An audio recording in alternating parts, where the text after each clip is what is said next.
أعوذ بالله من الشيطان اللعين الرجيم. بسم الله الرحمن الرحيم. الحمد لله رب العالمين وبه نستعين وهو المعين والصلاة والسلام على سيد الأنبياء والمرسلين سيدنا ونبينا وشفيع ذنوبنا وطبيب قلوبنا أبي القاسم محمد وآله الطيبين الطاهرين المعصومين المظلومين المنتخبين المنتجبين. أما بعد فقد قال الله تبارك وتعالى في كتابه المجيد وفرقانه الرشيد وقوله الحق. بسم الله الرحمن الرحيم. إنما يريد الله ليذهب عنكم الرجس أهل البيت ويطهركم تطهيرا. صدق الله العلي العظيم.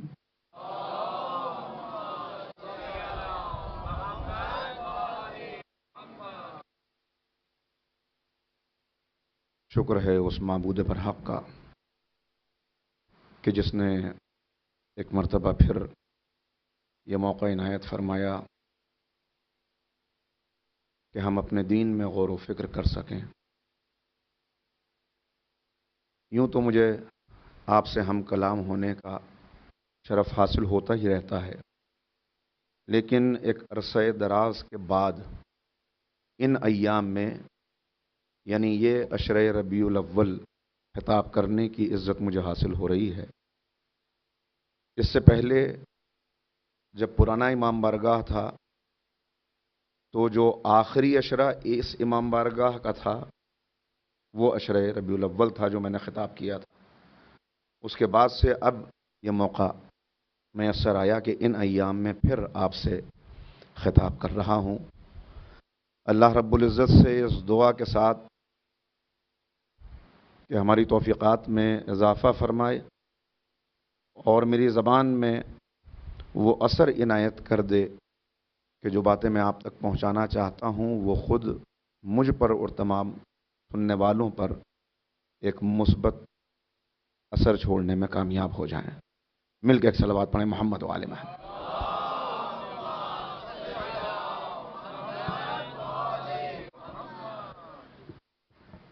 چونکہ اس سے پہلے جو عشرہ عالم ربانی حجت الاسلام والمسلمین مولانا صادق حسن صاحب قبلہ خطاب فرما رہے تھے، اس کا موضوع عظمت رسالت تھا. لہذا میں نے مناسب سمجھا کہ عظمت اہل بیت پر گفتگو کی جائے تاکہ تسلسل برقرار رہے اور وہیں سے بات آگے بڑھ جائے جہاں انہوں نے گفتگو کو چھوڑا ہوگا. آج کے لیے جو آیہ کریمہ آپ کے سامنے تلاوت کی ہے اس سے ہمارے یہاں کا بچہ واقف ہے. کچھ آیات قرآن کریم میں ایسی ہیں کہ جن کے مخصوص نام ہیں، اسی طرح کچھ احادیث ایسی ہیں کہ جن کے مخصوص نام ہیں. یہ آیت تطہیر ہے کہ جس میں اہل بیت کی طہارت کا اعلان ہو رہا ہے. عظمت اہل بیت پر جو ہماری گفتگو چلے گی تو قرآن کریم نے جو اہل بیت کی عظمت کے سلسلے میں بیان کیا، احادیث نبویہ میں جو اہل بیت کی عظمت کے سلسلے میں آیا، اور اس سے عظمت و فضیلت کو بیان کرنے کے بعد ہمارے لیے جو ان کی عظیم سیرت سے درس ہیں ان کو سمجھتے ہوئے انشاءاللہ ہم آگے بڑھیں گے. مگر آج کی یہ مجلس مخصوص ہے کریمہ اہل بیت جناب فاطمہ معصومہ قم سلام اللہ علیہا سے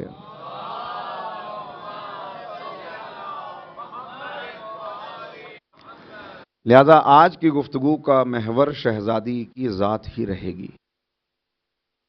اہل بیت، کیا عظمت ہے اہل بیت کی۔ اہل بیت حلال مشکلات ہیں، اہل بیت ہدایت کے چراغ ہیں، اہل بیت کلمہ طیبہ ہیں، شجرہ طیبہ ہیں، اہل بیت عروۃ الوثقی ہیں، اہل بیت صراط المستقیم ہیں، اہل بیت حبل اللہ المتین ہے۔ اگر اہل بیت سے عملی وابستگی پیدا ہو جائے تو انسان کو کمال تک پہنچنے میں کوئی چیز روک نہیں سکتی۔ تعارف اہل بیت کا خود خالق کائنات نے کرایا۔ کبھی جناب آدم سے تعارف ہو رہا ہے کہ اہل بیت کون ہیں، کبھی جناب ابراہیم کو بتایا جا رہا ہے کہ اہل بیت کون ہیں، اور کبھی اہل سماوات کو خود رب کائنات بتا رہا ہے کہ یہ کون ہستیاں ہیں جنہیں اہل بیت کہا جاتا ہے، ان کی عظمت کیا ہے، ان کی شان کیا ہے، ان کا رتبہ کیا ہے، ان کی فضیلت کیا ہے، ان کا منصب کیا ہے۔ اللہ جب عرش پر ان کا تعارف کراتا ہے، خصوصیت کے ساتھ جناب آدم سے جب گفتگو ہے اور آدم کو جب پہچنوایا جا رہا ہے، تو اللہ رب العزت نے، تفصیلی روایت بعد میں عرض کروں گا، مگر جن الفاظ میں پہچنوایا وہاں اپنی شخصیت کو درمیان میں رکھتے ہوئے تعارف کرایا کہ میں محمود ہوں، یہ محمد ہیں، میں اعلیٰ ہوں، یہ علی ہیں، میں فاطر ہوں، یہ فاطمہ ہیں، میں محسن ہوں، یہ حسن ہیں، میں قدیم الاحسان ہوں، یہ حسین ہیں۔ یعنی جب وہاں تعارف کرایا تو اللہ نے مرکز تعارف اپنی ذات کو قرار دیا، اور جب زمین پہ تعارف کرایا تو مرکز تعارف جناب فاطمہ زہرا کو قرار دیا۔ ایک صلوات پڑھیں مل کے محمد و آل محمد۔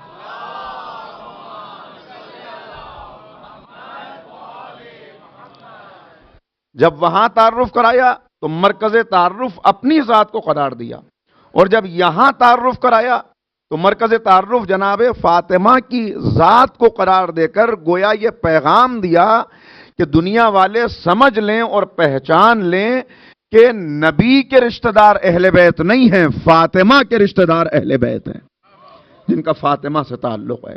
لہذا اور دیکھیے، اور ذرا سا آگے بڑھیں، جو عظمت قرآن کی ہے وہی عظمت اہل بیت کی ہے۔ اور قرآن کے لیے تعارف کراتے ہوئے کیا بتایا کہ قرآن جس شب میں نازل ہوا اس شب کے لیے بھی یہ پیغام دے دیا، وما ادراک ما لیلۃ القدر، کہ تم کیا جانو کہ لیلۃ القدر کیا ہے۔ یعنی جس شب میں قرآن نازل ہوا تم اس رات کی عظمت کو نہیں جان سکتے۔ اہل علم موجود ہیں، جملہ کہنا چاہ رہا ہوں کہ جس شب میں قرآن نازل ہوا تم اس رات کی عظمت کو نہیں جان سکتے، تو جس پر قرآن نازل ہوا اس ذات کی عظمت کو تم کیا جان سکتے ہو۔ کیا شخصیت ہے، کیا عظمت ہے۔ لیکن اس ذات کا تعارف بھی کرایا تو مرکز تعارف شہزادی کونین کی شخصیت ہے، لہذا تاکہ پتہ چل جائے کہ کیا شان ہے جناب فاطمہ زہرا کی۔ لہذا معصومین نے بھی جب تعارف کرایا تو کہا کہ تم اس رات کی عظمت کو نہیں جان سکتے کہ لیلۃ القدر کیا ہے، تو اب سمجھو کہ جناب فاطمہ کے ناموں میں سے ایک نام لیلۃ القدر ہے۔ جیسے تم اس رات کی عظمت کو نہیں جان سکتے، تمہارے حد ادراک تک پہنچ نہیں سکتا کہ کیا ان کی شان ہے، ایسی تم جناب فاطمہ کی عظمت کو بھی سمجھ نہیں سکتے کہ کیا شان ہے۔ ائمہ نے اس تعارف کو آگے بڑھاتے ہوئے ہر معصوم کے یہاں آپ کو یہ نظر آئے گا کہ جب کسی بیٹے کی ولادت ہوئی تو نام علی رکھا، اور جب بیٹی کی ولادت ہوئی تو نام فاطمہ رکھا۔ خصوصیت کے ساتھ آج جس شخصیت کا تذکرہ ہے، امام موسیٰ کاظم علیہ السلام نے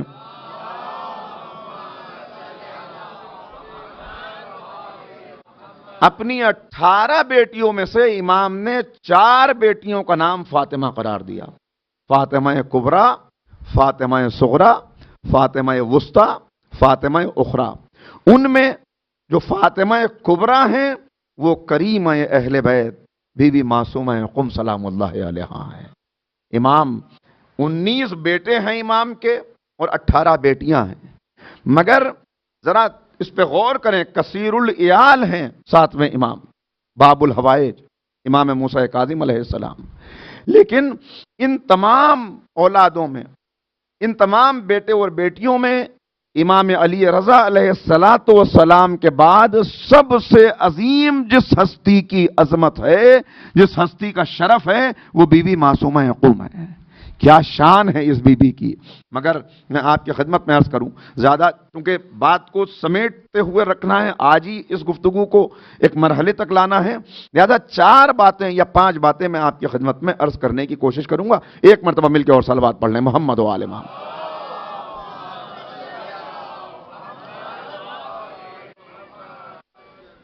ایک بی بی کا حق شفاعت، بی بی کی شفاعت، بی بی کی زیارت، بی بی کی کرامت، بی بی کی ہجرت، بی بی کا علم، یہ 4-5 رخ ہیں جو آج کی تقریر میں آپ کی خدمت میں عرض کرنا چاہتا ہوں۔ مگر کیا شان ہے! دیکھیے، شفاعت کا حق اگر کسی کو مل جائے، شفاعت کیا ہے؟ شفاعت کے لیے قرآن کریم نے واضح اعلان کر دیا، من ذا الذی یشفع عندہ الا باذنہ، کہ حق شفاعت کسی کو نہیں مل سکتا سوائے ان کے جنہیں اللہ اجازت دے دے، جنہیں اللہ حق شفاعت دے دے۔ اب کسی کو اللہ حق شفاعت دے دے تو اب حق شفاعت بھی کتنا ملے گا، کتنے لوگوں کی شفاعت کا حق ہوگا، کتنے زمانے کے لوگوں کی شفاعت کا حق ہوگا، یہ ایک مسئلہ ہے۔ لیکن جسے بھی حق شفاعت مل جائے، اسی سے اندازہ کر لیں کہ اس کی عظمت کیا ہوگی، اس کی شان کیا ہوگی، کہ جسے اللہ شفاعت کا حق عنایت فرمائے۔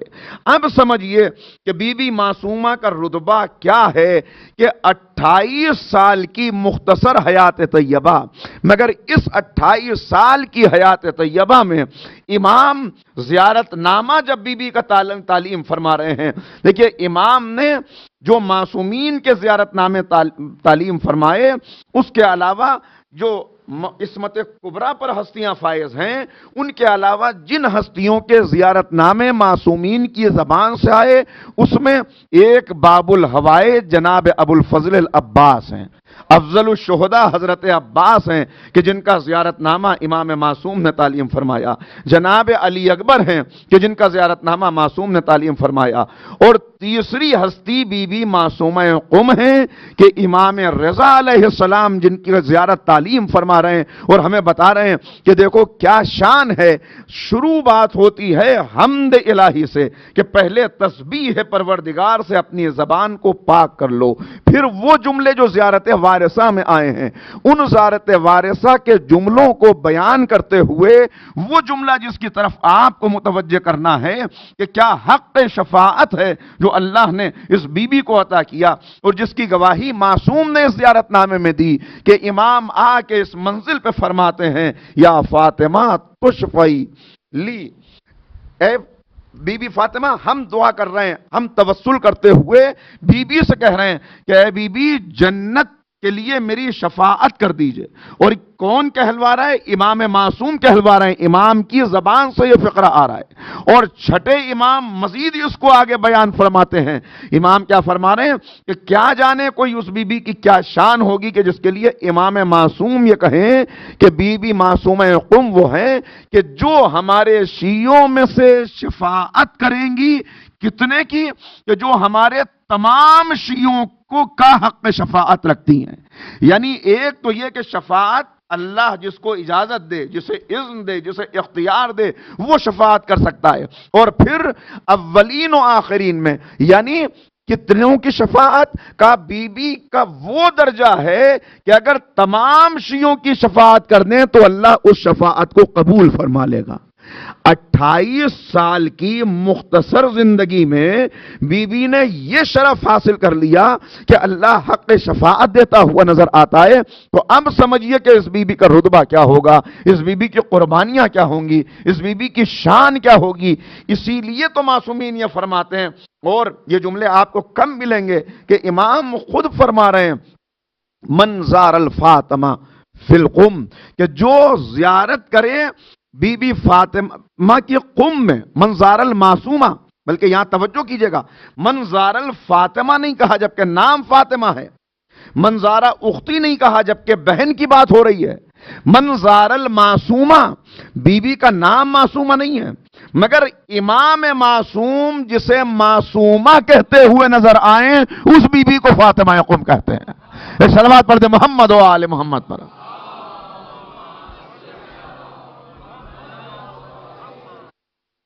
قم کی فضاؤں میں جو علم ہے، جو معرفت ہے، جو نور ہے، وہ بی بی کے وجود کا صدقہ ہے، بی بی کے وجود کی برکت سے یہ علم، یہ عرفان کی فضا ہے، یہ نورانی۔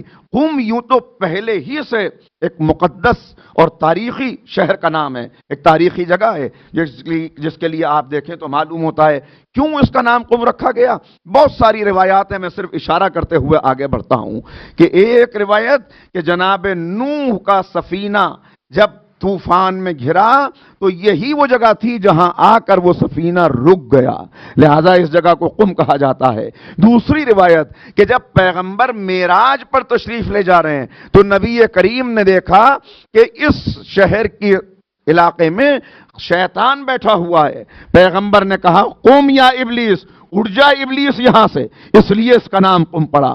تیسری بات کہ اللہ نے معصوم فرما رہے ہیں اس جگہ کو اللہ نے محفوظ رکھا ظالموں سے، اسی لیے اس شہر کے پانی کو کھارا رکھا گیا، چونکہ جہاں کا پانی میٹھا ہوتا تھا وہاں حاکم اس طرف آ کے اپنا قبضہ کر لیا کرتے تھے، تو کہا یہاں کا پانی کھارا رکھا گیا تاکہ ظالموں کے پنجے سے آزاد رہ سکے یہ سرزمین۔ اور پھر کہا کہ چونکہ جب امام قیام فرمائیں گے تو امام کی آواز پر لبیک کہنے والوں میں، امام کے دست و بازو بننے والوں میں، امام کے ناصروں میں ایک بڑی تعداد اس سرزمین سے ہوگی، لہذا اس مناسبت سے بھی اس کو قم کہا جاتا ہے۔ معصوم فرما رہے ہیں کہ کیا ہے یہ قم؟ کہا کہ ہر ایک کا ایک آشیانہ ہے، اور ہمارا آشیانہ اہل بیت کا آشیانہ قم ہے۔ فتنہ و فساد جب ہر طرف پھیل جائے تب جو سرزمین امن و امان کا مرکز قرار پائے گی وہ سرزمین قم ہے۔ یہ معصومین اس سرزمین کی عظمت بیان فرما رہے ہیں، اور پھر اس کی عظمت کو 4 چاند لگ گئے کہ جب بی بی معصومہ قم وہاں پر تشریف لے آئیں اور بی بی کا روزہ وہاں پہ بن گیا۔ کیا شان ہے، کیا برکت ہے۔ اب ذرا یہاں سے آپ ملاحظہ کریں، مل کے ایک صلوات اور پڑھ لیں محمد و آل محمد۔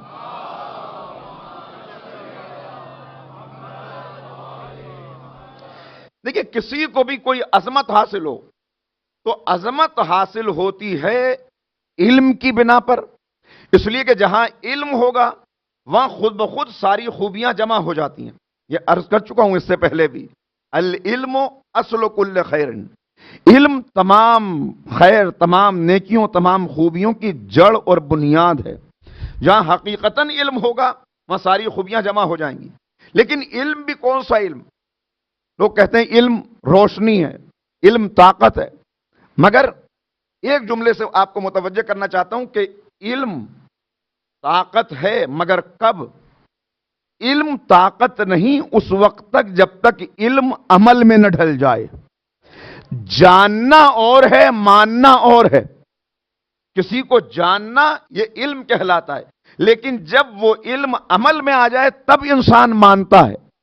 ایسی بہت مثالیں آپ کو مل جائیں گی کہ جاننے والے جانتے تو تھے مگر یہ علم ان کو فائدہ نہیں پہنچا سکا۔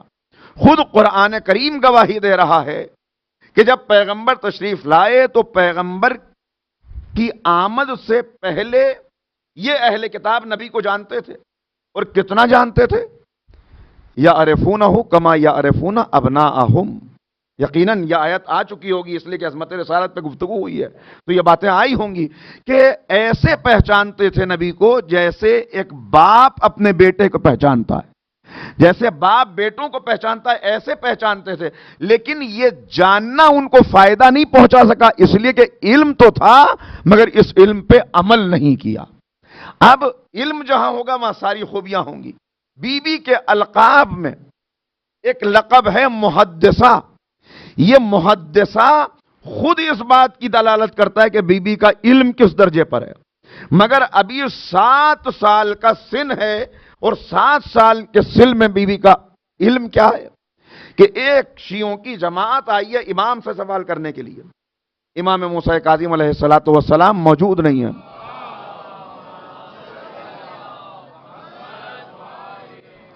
اس سے بہتر صلوات آپ حضرات مل کے پڑھ دیں تو بات آگے.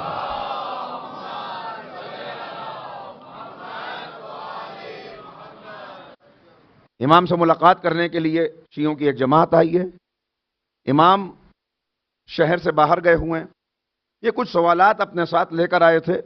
انہوں نے گھر میں وہ سوال بھیجوا دیے کہ کل جب امام تشریف لے آئیں گے، سفر سے آئیں گے، تھکے ہوئے ہوں گے، تو اطمینان سے ان سوالات کو دیکھ کے ان کے جواب تحریر کر دیں گے. ہم پھر کل آئیں گے اور اپنے یہ جواب لے کے چلے جائیں گے. اگلے دن جب یہ پہنچے تو اس وقت تک امام پہنچے نہیں ہیں، امام واپس نہیں تشریف لائیں.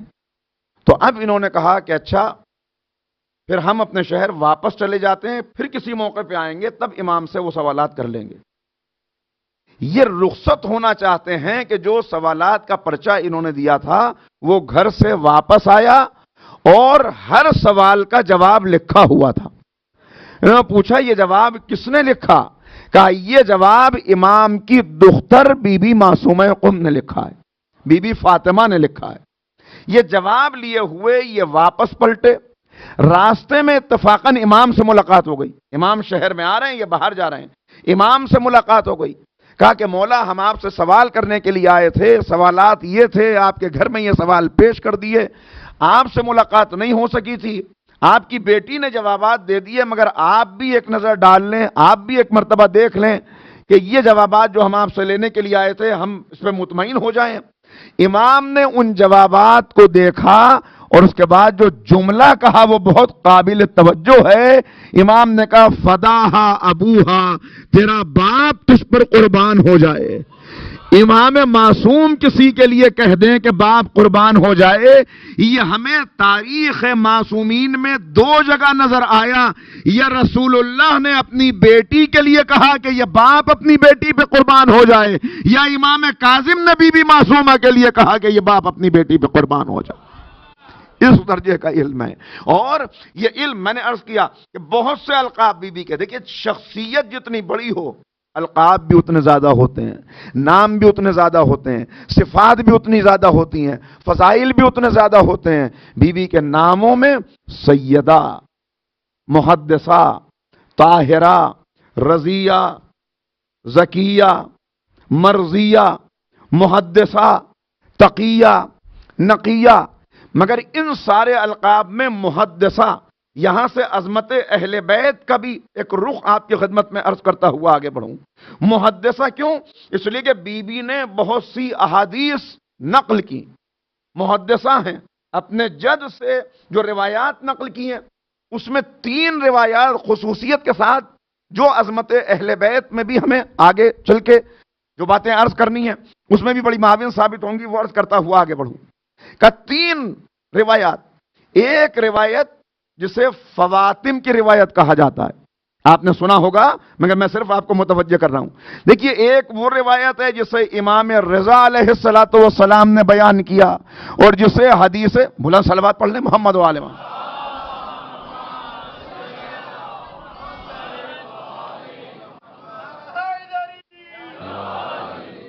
جسے حدیث سلسلۃ الذہب کہا جاتا ہے، گولڈن چین والی روایت. اور ایک یہ روایت ہے کہ جسے بی بی فاطمہ معصومہ قم نے بیان کیا اور اس انداز سے بیان کیا کہ اس پوری چین میں جتنی بیویوں نے اس روایت کو بیان کیا وہ سب فاطمہ ہیں، بس ایک نام جناب زینب کا ہے کہ جو باقی سب فاطمہ ہیں کہ جو رسول اللہ سے اس روایت کو بیان کر رہی ہیں. اور یہ روایت کون سی؟ یعنی بی بی فاطمہ بنت امام موسیٰ کاظم، وہ روایت کر رہی ہیں بی بی فاطمہ بنت امام جعفر صادق. اور اسی طرح سے پلٹتے ہوئے سلسلہ پہنچتا ہے فاطمہ بنت محمد صلی اللہ علیہ وآلہ وسلم.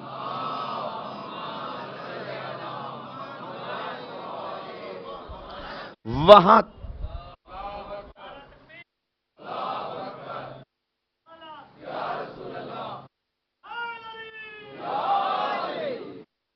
وہاں تک سلسلہ پہنچا. وہاں تک سلسلہ پہنچا فواتم کی روایت، اور روایت کیا ہے؟ کہا پیغمبر اکرم نے غدیر کے منبر سے مولا کو ہاتھوں پر بلند کر کے فرمایا من کنت مولا ہو فہذا علی مولا۔ غدیر کی روایت جس بی بی نے نقل کی، جن حوالوں سے ہم تک آئی، اس میں ایک بی بی معصومہ قوم ہے۔ دوسری روایت کہ جو بی بی سے ہم تک پہنچی وہ بھی سن لیجئے جلدی سے، میں آپ کی خدمت میں عرض کروں۔ دوسری روایت جو بی بی سے ہم تک پہنچی وہ کیا ہے؟ وہ ہم اہل بیت کے چاہنے والوں کے لیے تحفہ ہے۔ کیسا تحفہ؟ اپنے آپ کو معمولی نہ سمجھیے گا۔ انسان جب اپنی معرفت حاصل کر لیتا ہے تو سفر معرفت خدا کا شروع ہی ہوتا ہے بندے کی معرفت سے، کہ جب اپنی معرفت حاصل کر لے، من عرف نفسہ فقد عرف ربہ، جس نے اپنے آپ کو پہچان لیا اس نے اپنے رب کو پہچان لیا۔ یہ روایت تو تفصیلی بعد میں بیان کروں گا، جو اب اشارہ جس کا کر رہا ہوں، لیکن جناب ابراہیم کو جب تعارف کرایا جا رہا ہے عالم انوار میں، تو جناب ابراہیم نے ان انوار کے علاوہ بہت سے اور انوار کو دیکھا۔ جب تعارف ہو گیا کہ یہ انوار کون ہیں، بتا دیا گیا کہ اے ابراہیم یہ جو انوار تم دیکھ رہے ہو ان میں ایک محمد ہے، علی ہے، فاطمہ ہے، حسن ہے، حسین ہے، اور جو 9 انوار ان کو حلقے میں لیے ہوئے ہیں وہ ذریت امام حسین سے وہ ائمہ ہیں کہ جن کا آخری قائم ہے جو اس زمین پر عدل و انصاف کے نظام کو قائم کرے گا۔ جب یہ بیان ہوا تب جناب ابراہیم نے اگلا سوال کیا کہ اے معبود ان انوار کے علاوہ میں بہت سے اور انوار دیکھ رہا ہوں، بے شمار انوار، یہ انوار کون سے ہیں؟ کہا یہ انوار ان انوار خمسہ کے چاہنے والے ہیں، یہ ان کے شیعہ ہیں جنہیں تم عالم انوار میں دیکھ رہے ہو، یہ ان کے شیعہ ہیں جنہیں تم عالم انوار میں دیکھ رہے ہو۔ تو یہ ہے شان، یہ ہے رتبہ۔ اب بی بی بیان فرما رہی ہیں، جو دوسری روایت بی بی سے بیان کی گئی وہ کیا کہ پیغمبر نے فرمایا من ماتا، جو مرے کس پر؟ محبت اہل بیت پر۔ من ماتا علی حب آل محمد ماتا شہیدہ، جو اہل بیت کی محبت پر۔ اب ذرا دست ادب جوڑ کے ایک یہاں پہ بات آپ کی خدمت میں عرض کرنا چاہ رہا ہوں۔ دیکھیے پیغمبر نے کیا فرمایا؟ جو اہل بیت کی محبت پر مرے وہ شہید مرا۔ یہ نہیں کہا جو اہل بیت کی محبت پر زندہ رہے وہ شہید مرا، نہیں توجہ فرمائی۔ اس لیے کہ محبت کے ساتھ زندہ رہنا اور ہے، محبت پر مر جانا اور ہے۔ تاریخ میں ایسے بہت سے ملیں گے جو زندہ تو محبت پہ رہے مگر موت آنے سے پہلے گمراہ ہو گئے، بہک گئے۔ لہذا جو اس محبت کو آخری سانس تک محفوظ رکھتے ہوئے دنیا سے چلا جائے گویا وہ شہید کی موت مرا، شہید کا درجہ اس کو حاصل ہوا۔ یہ دوسری روایت۔ اور تیسری بی بی کی محدثہ ہیں، اسی لیے بی بی کا لقب بہت سے القاب میں ایک لقب محدثہ ہے کہ بی بی نے ان احادیث کو نقل کیا، بیان فرمایا کہ جن احادیث سے شان اہل بیت ظاہر ہو رہی تھی اور اہل بیت کے چاہنے والوں کا رتبہ ظاہر ہو رہا تھا، اور اسی لیے جس نے توسل کیا کیا شان ہے، کیا رتبہ ہے کہ امام معصوم یہ فرماتے ہوئے نظر آئیں کہ جو ان کی زیارت کرے، یہ 8ویں امام بھی فرما رہے ہیں، یہ 9ویں امام بھی فرما رہے ہیں کہ جو ان کی زیارت کرے میں امام فرما رہے ہیں گویا اس نے میری زیارت کی، گویا اس نے میری زیارت کی۔ امام معصوم کا یہ فرما دینا کہ ان کی زیارت میری زیارت ہے، یہ فرما دینا کہ جس نے ان کی زیارت کی معرفت کے ساتھ اس پر جنت واجب ہے۔ 3 روایتیں، ایک ان کی زیارت، امام معصوم کی زیارت، دوسری جس نے زیارت کی اس پر جنت واجب، تیسری جسے آپ نے بار بار سنا مگر مجھے متوجہ کرنا ہے کہ جب آیت اللہ مراشی نجفی کے والد محمود مراشی نجفی انہوں نے ایک عمل کیا، ایک چلہ کیا، بعض نے لکھا 40 راتوں کا، بعض نے لکھا 40 شبہائے جمعہ کا۔ مقصد کیا تھا؟ مقصد یہ جاننا تھا کہ آخر شہزادی کونین کی اصل قبر کہاں ہے، بی بی کہاں دفن ہے؟ ریاض الجنہ میں ہے، اپنے حجرے میں ہے، جنت البقیع میں ہے، کا آخری شب تھی اور آخری شب توسل کرتے ہوئے تھی اس وقت. اب ذرا سا روایت کا اختلاف ہے، بعض نے لکھا کہ نجف میں یہ عمل کر رہے تھے لہٰذا امیر المومنین کی زیارت ہوئی، اور بعض نے لکھا 5ویں اور 6ٹھے امام کی زیارت ہوئی کہ خواب میں آ کے یا مکاشفے میں آ کے انہوں نے کہا کہ آخر کیا چاہتے ہو؟ کہا چاہتا یہ ہوں کہ اس قبر کا نشان پتہ چل جائے کہ جو تاریخ میں گم شدہ ہے، جو تاریخ میں چھپ گئی ہے. کہا یہ اللہ کے رازوں میں سے ایک راز ہے، اور یہ جناب فاطمہ کے احتجاج میں سے ایک احتجاج ہے کہ آپ نے اپنی قبر کا نشان چھپانے کی وصیت کر دی کہ علی میری قبر کا نشان مٹا دیجئے گا، تاکہ ایک قیامت تک یہ احتجاج رہے بی بی کی طرف سے کہ دنیا غور تو کرے کہ رسول اللہ کی پیاری بیٹی اور اس کے نشان قبر کی خبر نہیں ہے کہ کہاں ہے. لہذا کہا یہ اللہ کے رازوں میں سے ایک راز ہے، اس راز پر سے پردہ نہیں اٹھایا جا سکتا، لہذا آپ اس راز کو جاننے کی کوشش نہ کریں. علیکا بکریمت اہل البیت، آپ کے لیے کریمہ اہل بیت ہے، کریمہ اہل بیت ہے. کیا مطلب؟ یعنی وہ قبر جو دشمنوں کی وجہ سے چھپائی گئی ہے، دوست اس کی زیارت کے شرف سے محروم نہ رہیں. لہذا جو قبر مدینے میں چھپی تھی وہ قم میں ظاہر ہو گئی، جس نے وہاں جا کے ان کی زیارت کر لی گویا اس نے جناب فاطمہ زہرا کی زیارت کر لی. صلوات پڑھ دے محمد و آل محمد.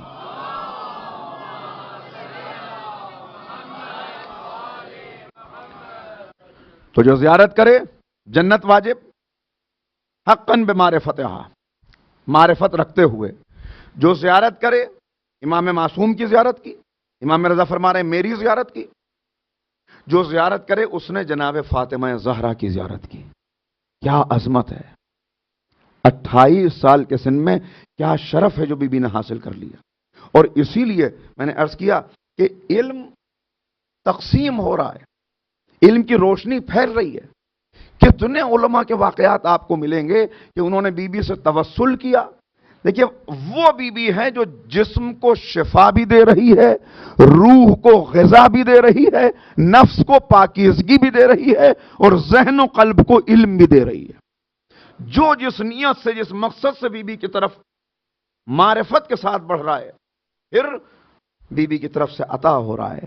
اسی لیے تو جس گھرانے میں سب کریم ہوں وہاں کریمہ اہل بیت کا لقب پالے. مردوں میں کریم اہل بیت امام حسن مجتبی ہیں، اور خواتین میں جسے کریمہ اہل بیت کہا گیا وہ بی بی معصومہ قم ہے. کریمہ کا لقب پا لینے والے آ رہے ہیں، علماء آ رہے ہیں.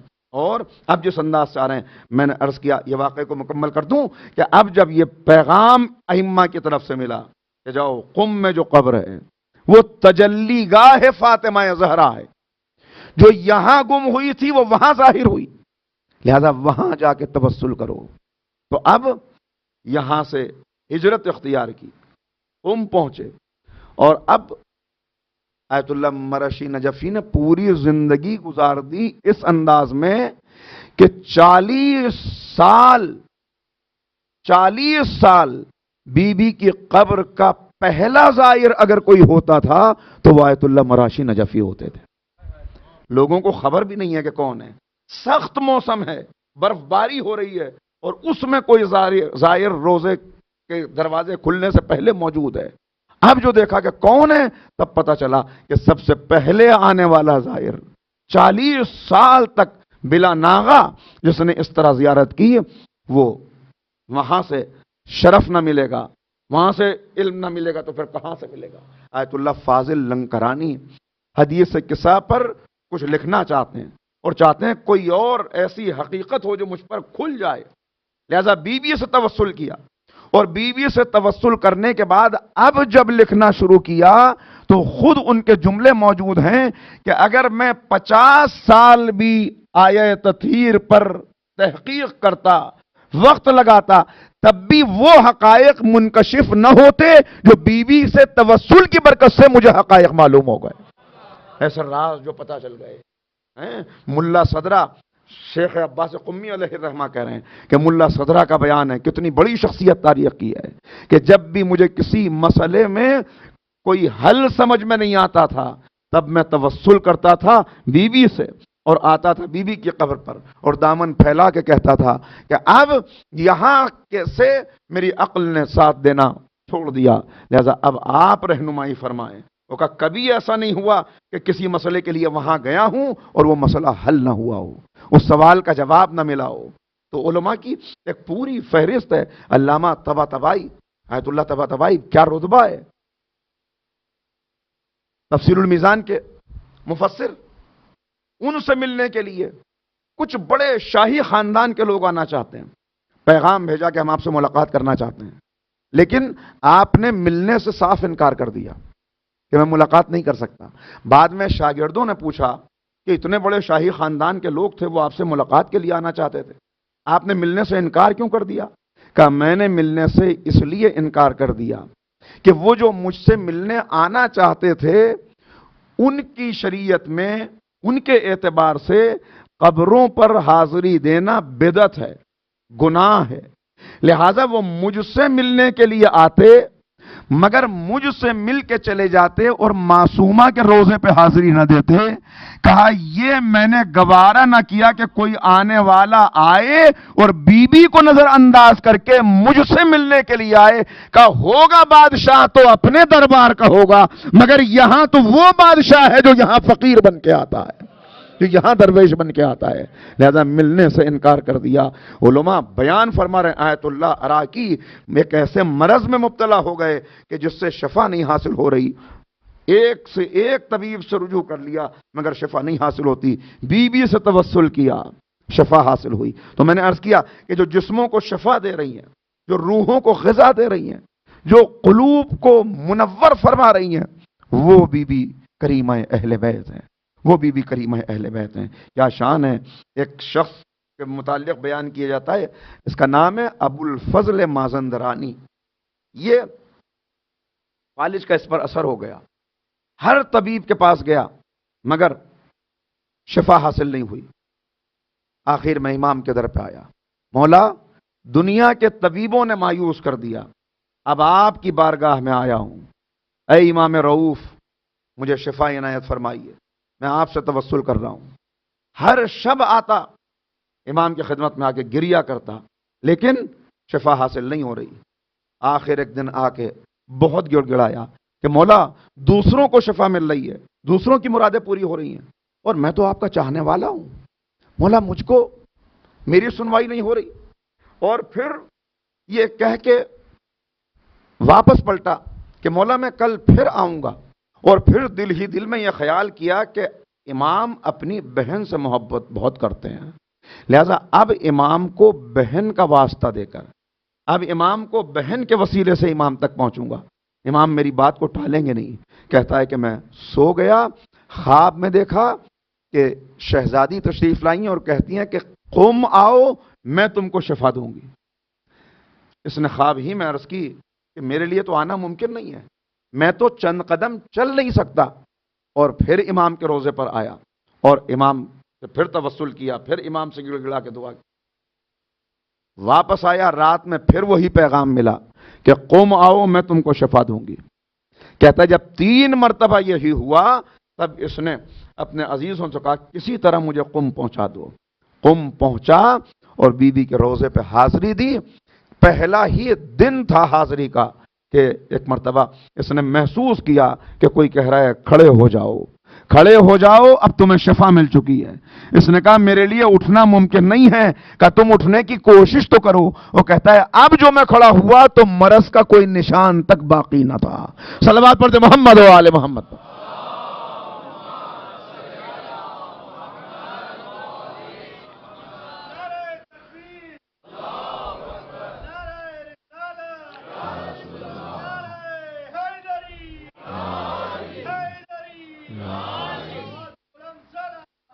اللہم صلی علی محمد۔ مگر میں نے عرض کیا کہ یہ فضائل، فضیلتیں جو انسان کو ملتی ہیں وہ نہیں مل سکتی اس وقت تک جب تک وہ کچھ مصائب برداشت نہ کرے، جب تک وہ قربانیاں نہ دیں. لہذا بی بی کی سیرت کے جو دروس ہیں ان کی طرف اگر متوجہ ہوں تو بی بی کی سیرت کا پہلا درس علم، کہ اگر ہمارے چاہنے والے ہو تو صاحبان علم سے وابستہ رہنا، علم سے دوری اختیار نہ کرنا، اس لیے کہ ہمارا سچا چاہنے والا وہی ہے. یہ باتیں آئیں گے انشاءاللہ آئندہ آپ کی خدمت میں عرض کروں گا. اس لیے کہ یہ پورا سلسلہ ہی بل ہوا آیات بینات فی صدور الذین اوتوا العلم، کہ انسانوں میں کچھ ایسے ہیں کہ جن کے سینے آیات بینات کا مجموعہ ہیں، جو علم دیے گئے ہیں. اس سے پہلے بھی یہ جملے عرض کیے ہیں کہ علم دیے گئے کا مطلب یہ ہے کہ یہ وہ ہستیاں ہیں کہ جن سے علم کو الگ نہیں کیا جا سکتا، جن سے علم کو جدا کرنا، جیسے پانی سے نمی کو الگ کرنا ممکن نہیں، جیسے نمک سے نمکینیت کو جدا کرنا ممکن نہیں، ایسے یہ وہ ہستیاں ہیں جن کے اعضاء و جوارح میں علم ہے، جن کے ذہن میں علم ہے، جن کے قلب میں علم ہے، جن کے خون کے قطروں میں علم ہے، جن کے رگ و ریشے میں علم ہے، اور ایسا علم ہے کہ اگر سر و تن میں جدائی بھی کر دی جائے تو سر نو کے نیزہ سے تلاوت کر کے بتاتا ہے کہ رگوں کو کاٹا جا سکتا ہے مگر علم کو جدا نہیں کیا جا سکتا، علم کو جدا نہیں کیا جا سکتا. لہذا اگر ہمارے چاہنے والے ہوں، بی بی کی سیرت کا پہلا درس کہ علم سے اپنے آپ کو وابستہ رکھنا، در علم سے دوری نہ ہونے پائے، جہالت کی تاریکیوں میں زندگی نہ گزارنا بلکہ علم کی طرف قدم بڑھانا. دوسرا درس بی بی کا، انسان کامیابی کب حاصل کرتا ہے؟ میں نے عرض کیا کہ جب کوئی ایثار اور قربانی پیش کرے.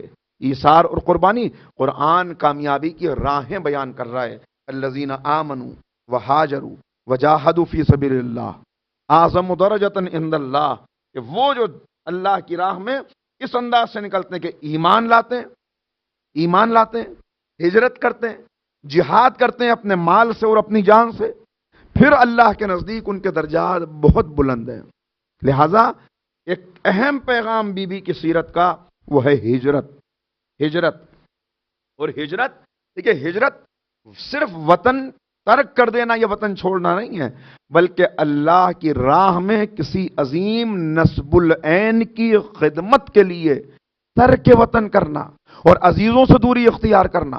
جیسے انبیاء نے ہجرت کی، جیسے اولیاء نے ہجرت کی، اس انداز سے جو راہ خدا میں اپنے وطن عزیز کی قربانی دیتا ہے اسے مہاجر کہتے ہیں، وہ ہجرت کرتا ہے. بی بی کی زندگی کا دوسرا درس ہے ہجرت، کہ ایسی عظیم ہجرت ہے. یہ کوئی جذباتی ہجرت نہیں ہے کہ بھائی کی محبت میں آ کے نکل پڑی، بلکہ بعض علماء نے لکھا کہ امام نے خود پیغام بھیجا تھا، اس پیغام کے بعد بی بی نکلی ہیں اور اپنے بھائیوں اور بھتیجوں کو ساتھ لے کر نکلی ہیں.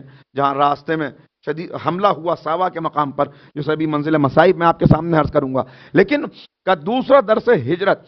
اور ہجرت میں بہترین ہجرت کون سی ہے؟ کہا یہ وطن چھوڑ کر جانے والی ہجرت کوئی کر نہیں سکتا جب تک وہ ہجرت نہ کرے جسے نبی نے سب سے افضل ہجرت قرار دیا. پوچھا گیا یا رسول اللہ سب سے افضل ہجرت کون سی ہے؟ کہا سب سے افضل ہجرت ان تہجر من معصیت اللہ الی طاعت اللہ، اللہ کی معصیت سے، گناہوں سے نیکیوں کی طرف سفر کرنا، یہ سب سے عظیم ہجرت ہے. جب برائیوں سے اچھائیوں کی طرف آؤ، جب ظلمتوں سے نور کی طرف آؤ، جب شر سے خیر کی طرف آؤ، تب شخصیت بنتی ہے کہ اب جب انسان یہ افضل ہجرت کر چکا تو اب اس راہ میں جب قدم بڑھائے گا اور وطن چھوڑ کے کسی اعلیٰ مقصد کو حاصل کرنے کے لیے نکلے گا، تب یہ ہجرت وہ کامیابی عطا کرے گی کہ جسے قرآن کہہ رہا ہے اعظم درجۃ عند اللہ، کہ اللہ کے نزدیک بہترین درجہ، عظیم درجہ ہے ان کا جو ہجرت کرتے ہیں. لہذا بی بی نے بھی اس راہ میں ہجرت کی. امام کے حکم پر ہجرت کی یا امام کی محبت میں ہجرت کی، دونوں باتیں ہیں بالکل. بلکہ عجیب جملہ، علماء نے ایک جملہ لکھا، کہا کہ کیا ہیں بی بی معصومہ قم؟ کہا امام رضا کی زینب کو معصومہ قم کہتے ہیں. امام رضا کی زینب کو معصومہ قم کہتے ہیں. یعنی جو کام شریکت الحسین نے بعد امام حسین کیا ہے وہی کام بی بی معصومہ قم نے امام کی زندگی میں کیا اور آج تک اس کا فیض جاری ہے.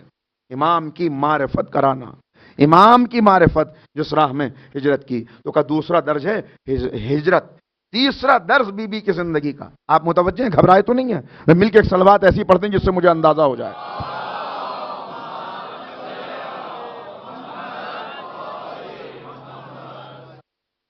تیسرا درس بی بی کی زندگی کا وہ ہے رشتوں کا احترام. رشتوں کا احترام. بہت میں نے گفتگو کئی مرتبہ یہاں سے کی ہے کہ بکھرتے ہوئے رشتے اور ٹوٹتے ہوئے خاندان جو آج کا خاصہ ہے، وہ اوروں کے یہاں وہ چیز پائی جا سکتی ہے، لیکن جن کے سامنے ایسے مثالی کردار موجود ہوں، ایسی مثالی ہستیاں موجود ہوں، ایسے مثالی رشتے موجود ہوں، پھر ان مثالی کرداروں سے عملی وابستگی رکھنے کے بعد اگر خاندان ٹوٹ رہے ہوں، اگر رشتوں میں کشیدگی آ رہی ہو، تو پھر غور کرنا پڑے گا کہ ہمارا ان ہستیوں سے جو تعلق ہے وہ زندہ تعلق ہے یا صرف زبانی تعلق ہے. لہذا یہ بہت اہم پیغام کا وہ ہے رشتوں کا احترام.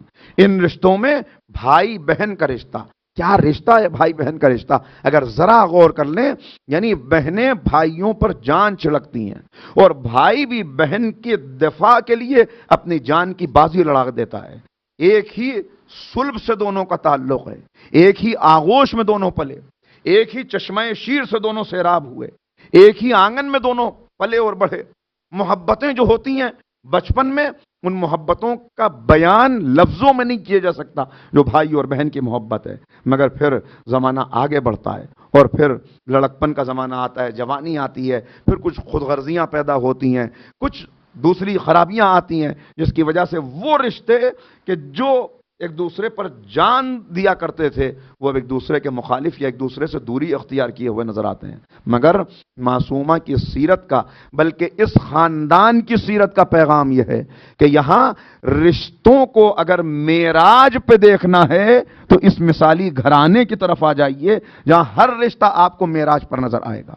دو رشتے ہمارے معاشروں میں جن پر بڑا ظلم ہوتا ہے، جن کو نظر انداز کیا جاتا ہے، ایک یتیم کا حق اور ایک بیٹی کا حق. یتیم کا حق آپ کو اکثر معاشرے کے اندر یہ نظر آئے گا کہ یتیم کا حق پامال ہو رہا ہے. کبھی ماموں اس کا حق کھا گیا، کبھی چچا اس کا حق کھا گیا، جس کی سرپرستی کرنی تھی، جس کی کفالت کرنی تھی، جس کو پروان چڑھانا تھا، اور جس کو واقعی اگر اس کی کفالت کا حق ادا کر دیا جاتا تو یہی یتیم تھا. چونکہ شفاعت کی بات چل رہی ہے کہ یہی یتیم شفیع بنتا، شفاعت کرتا، مگر اس کا حق اکثر پامال ہو جاتا ہے اور اکثر ان کا حق ان تک پہنچ نہیں پاتا. دوسرے بیٹی ہے جس کا حق پہنچ نہیں پاتا. میں ایک ادیب کا ایک جملہ مجھے یاد آ رہا ہے، وہ کہتا ہوا آگے بڑھوں کہ بیٹی کے حق میں جو ظلم ہم کرتے ہیں اور بیٹی کے حق میں جو زیادتی ہم کرتے ہیں، کہ اس میں سب سے پہلا حق جو اس کا چھینا جاتا ہے، اہل علم تشریف فرمائیں، ارباب ادب موجود ہیں، اس جملے کو محفوظ کیجئے گا، کہ سب سے پہلا حق جو ہم بیٹی سے چھینتے ہیں وہ اس کی ولادت کی خوشی ہے. اکثر معاشروں میں اس کی ولادت کی خوشی غم میں تبدیل ہو جاتی ہے. لہذا یہ پہلا حق ہے جو بیٹیوں سے ہم چھین لیتے ہیں. اور پھر اس کے بعد کہا کہ اب اسلام نے ان کو ایک حق دیا، ان کا ایک ورثہ رکھا. مگر یہی بیٹی اب جب بہن کی صورت میں آگے بڑھتی ہے تو اب بہن کا جو حق رکھا گیا وہ اکثر اسے نہیں مل پاتا. کہتے ہیں کہ صاحب وہ تو ہم نے اس کی شادی میں خرچ کر دیا، جہیز دے دیا اس کو اتنا. یہ کہاں سے آیا؟ یہ تصور اسلامی تصور نہیں ہے، یہ معاشرے کے اثر سے پیدا ہونے والا تصور ہے. اس لیے کہ جہیز کا تصور اسلام میں کیا ہے وہ آپ بار بار سنتے ہیں. یہ غیروں کے یہاں یہ بات تھی اور انہوں نے لفظی اس کا رکھا تھا دان دہیج. دان دہیج کا مطلب کیا کہ بھائی اب بیٹی کو کوئی حق تو ان کے مذہب نے دیا نہیں تھا، ان کے نظریے میں کوئی حق تھا نہیں بیٹی کا. تو انہوں نے کہا اب جو یہ جا رہی ہے بس گھر سے، اب پتہ نہیں پلٹ کے کب آئے گی یا نہیں آئے گی، لہٰذا دان دہیج جو کچھ دینا ہے اسی وقت دے کے رخصت کر دو، اس کا کوئی حق تو ہے نہیں. اسلام نے وراثت میں حق دیا ہے، اس حق کو پامال کیا جا رہا ہے. لہذا ان رشتوں کا احترام، ان رشتوں کی پاسداری وہ اگر کہیں اور نہ ملے تو یہ بات سمجھ میں آتی ہے، لیکن جہاں ایسے مثالی رشتے موجود ہوں کہ امام رضا جیسا بھائی ہو، معصومہ قم جیسی بہن ہو، صلوات پڑھیں محمد و آل محمد پر.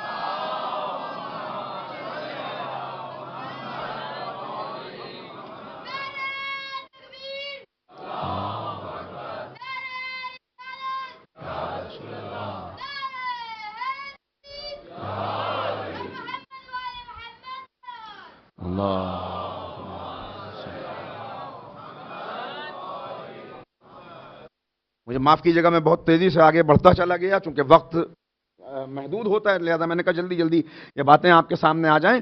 تو ایک وہ وراثت ہے جو مادی وراثت ہوتی ہے، ایک وہ فیض ہے جو مادی فیض ہوتا ہے۔ تو میں نے عرض کر دیا کہ کتنے واقعات آپ کو تاریخ میں نظر آ جائیں گے کہ بی بی نے کسی نابینا کو بینائی مل گئی، بولنے کی صلاحیت نہیں رکھتا اس کو گویائی مل گئی، مریض آیا اس کو شفا مل گئی، علم کی تلاش میں آیا تشنگان علم ان کو علم کا فیض مل گیا، جو آیا۔ لیکن ایک ہے مانوی ورثہ۔ مانوی ورثہ وہ ہے کہ جب یہ رشتہ سامنے آئے تو ہمارے گھروں میں رشتوں میں استحکام پیدا ہو، رشتوں کا احترام پیدا ہو، رشتوں کی پاسداری پیدا ہو۔ اس لیے کہ یہ اہل بیت کا گھرانہ، بس اب وقت کم ہو رہا ہے اور مصائب بھی کم نہ ہوں، لیکن ایک مرحلے تک اور آگے بڑھ جاؤں اگر آپ اجازت دیں۔ ایک مرتبہ مل کے صلوات پڑھیں محمد و آل محمد۔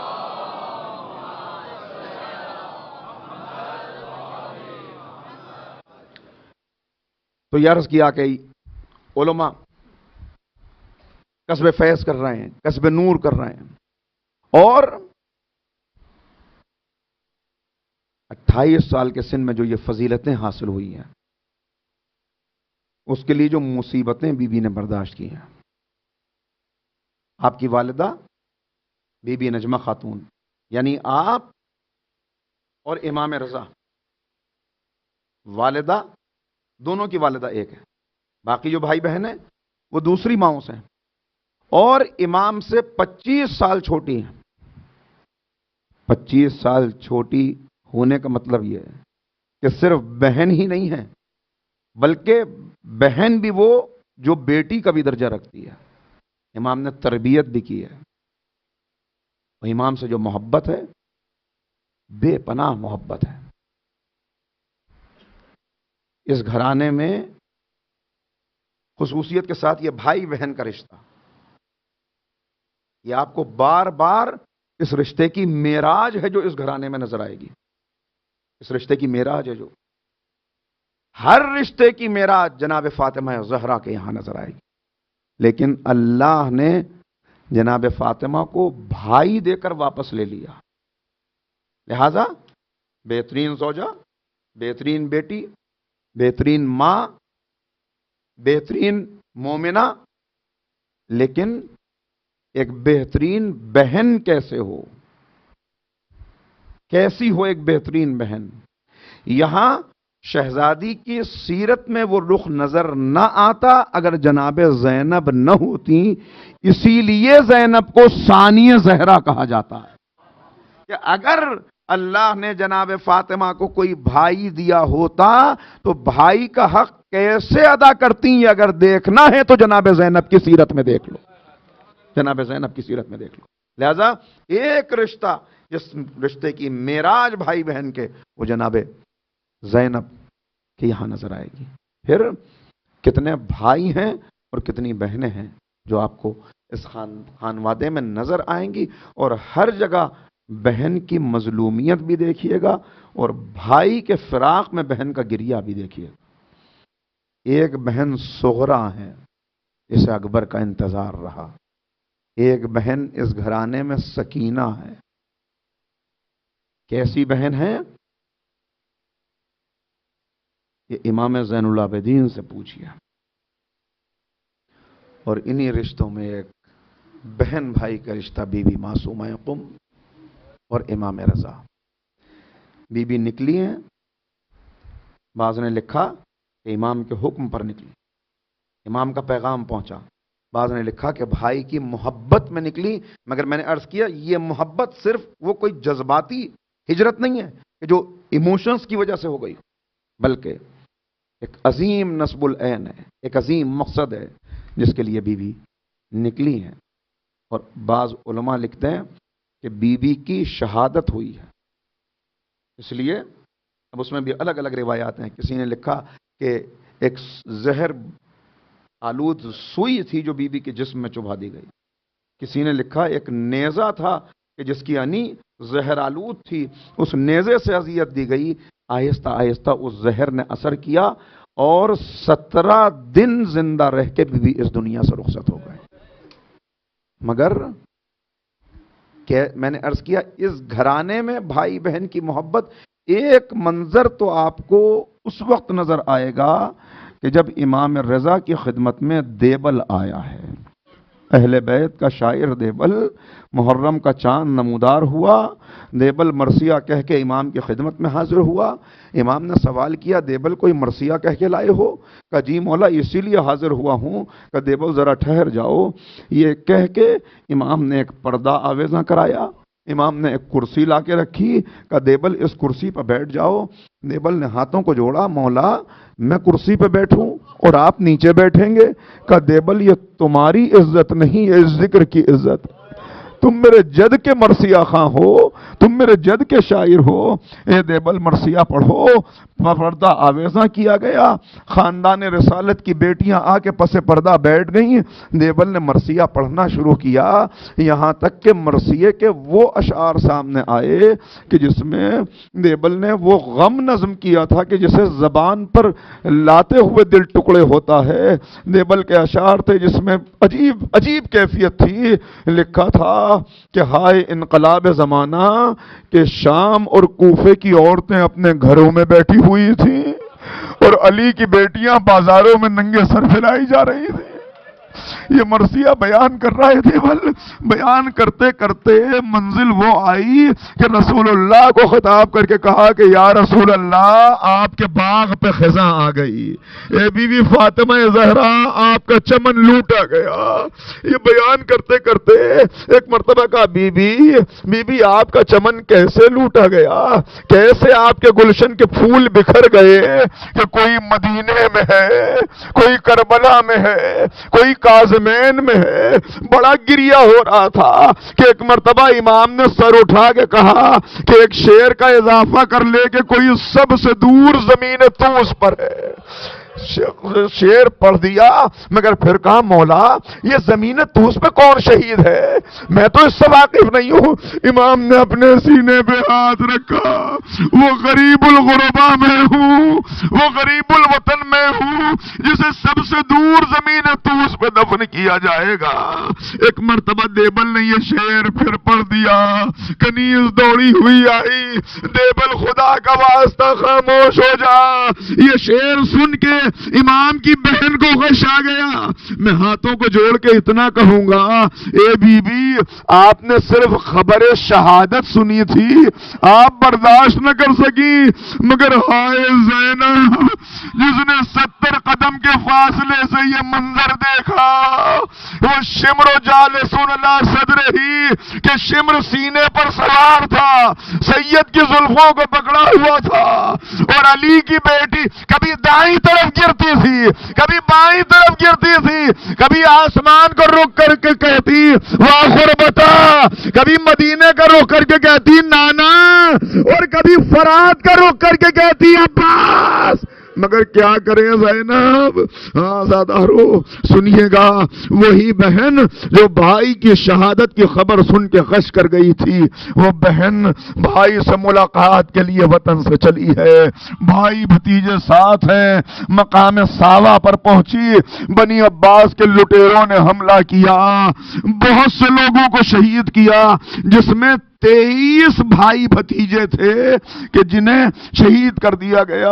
اور پھر عجب کتاب کا جملہ ہے، عجب فقرے ہیں کہ بی بی کو وہاں سے گزارا گیا جہاں بھائی بھتیجوں کے لاشیں پڑے ہوئے تھے۔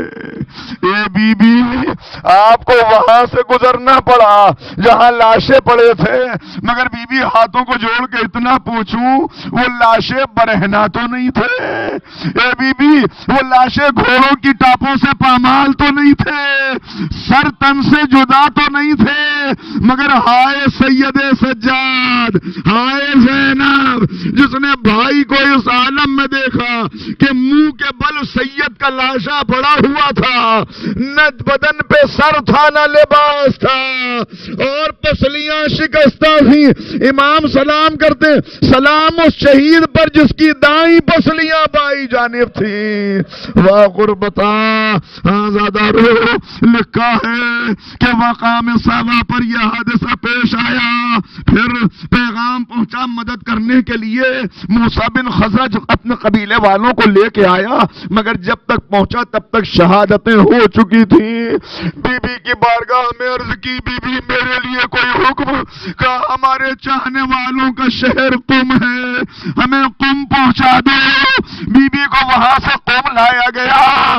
بی بی اس مکان میں جس آج بھی محفوظ بیت نور کے نام سے ہے، بی بی نے وہاں قیام کیا، عبادتیں کرتی تھی، مگر 17 دن نہ گزرے تھے کہ زہر کا اثر، بھائیوں کا بھتیجوں کا صدمہ بی بی برداشت نہ کر سکی اور 17 دن کے بعد دنیا سے رخصت ہو گئی۔ میں کہوں گا اے بی بی بڑا مشکل مرحلہ تھا، مگر اے بی بی آپ غیر شہر میں تھی، آپ وطن سے دور تھی، مگر اپنے گھر میں تو تھی، غیروں نے جو گھر دیا تھا اس گھر میں تو تھی۔ بی بی وہ غیروں کا دیا ہوا گھر تھا، مگر کسی نے حملہ تو نہیں کیا۔ یہ مدینے میں تو فاطمہ کا اپنا گھر تھا، جس دروازے پہ آ کے رسول سلام کیا کرتے تھے، اسی دروازے پہ آگ اور لکڑیاں تھی۔ واہ غربتا واہ مصیبتا، سننا آزادارو، وہ وقت آیا۔ ہاں ایک بات اور عرض کروں، لکھا ہے کہ جب بی بی قم میں داخل ہوئی، جب بی بی شہر میں آئیں تو استقبال کے لیے بہت سے مومنین مومنات موجود تھے۔ میں اتنا کہوں، بی بی قم میں آپ کے استقبال کے لیے بیویاں موجود تھی، مگر ہائے شام میں زینب کا آنا، ہائے شام میں اہل حرم کا داخلہ، کوئی پتھر مارتا تھا، کوئی انگارے پھینکتا تھا۔ اے بی بی آپ آئی تو کس شان سے داخل ہوئی، مگر ہائے زینب جب دربار شام میں آئی۔ ارے امام سے یہی تو پوچھا، مولا بار بار شام کا ذکر کرتے ہیں، بس آخری فقرے، مولا یہ بتائیے شام میں سب سے بڑی مصیبت کون سی تھی؟ کہ سب سے بڑی مصیبت تھی شرابی کے دربار میں اہل حرم